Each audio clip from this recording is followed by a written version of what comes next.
నమస్తే, welcome to Abhinav Bharat. గత ప్రభుత్వంలో ఫైర్ బ్రాండ్గా పేరు తెచ్చుకొని మంత్రి పదవి కూడా గెలుచుకున్న రోజా ఈ ఎన్నికల్లో వైసీపీలో కీలక నేతలందరితో పాటు ఘోరంగా ఓడిపోయారు.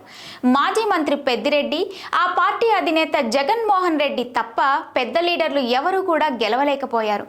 ఎన్నికల ఫలితాల తర్వాత రోజా కనీసం ఇప్పటి వరకు ప్రెస్ మీట్ కూడా పెట్టలేదు. నగరి నియోజకవర్గానికి వెళ్ళి అక్కడి కార్యకర్తలను, నాయకులను కలిసే ప్రయత్నం కూడా చేయలేదు. అసలు తన కోసం 5 ఏళ్లు పనిచేసిన కేడర్ను కూడా పట్టించుకోలేదు.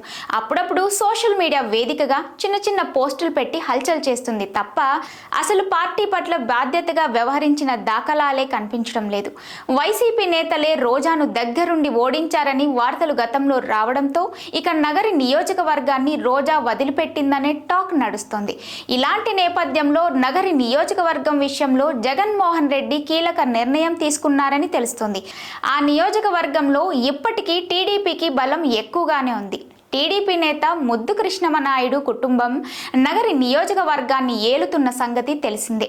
మొన్నటి ఎన్నికల్లో ముద్దు కృష్ణమనాయుడు కొడుకు రోజా పైన విజయం సాధించాడు.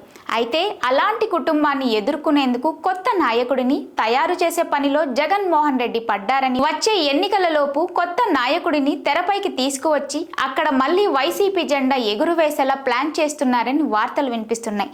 చెల్లెమ్మ రోజా ఒక్క నగరికే గుడ్ బై చెప్తున్నారా, లేక పార్టీకి కూడా గుడ్ బై చెప్పేస్తారా అనే సందేహం కూడా ఆమె సన్నిహితుల్ని వేధిస్తోంది.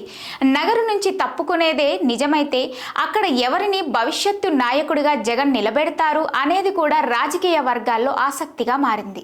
నాయకులారా, మీ పనితనం మీ అధినాయకులకు తెలియజేయాలనుకుంటున్నారు. ప్రజలారా, మీ సమస్యలను మీ నాయకులకు తెలియజేయాలనుకుంటున్నారు. ప్రజా సమస్యల పరిష్కార వేదిక మీ అభినవ్ భారత్.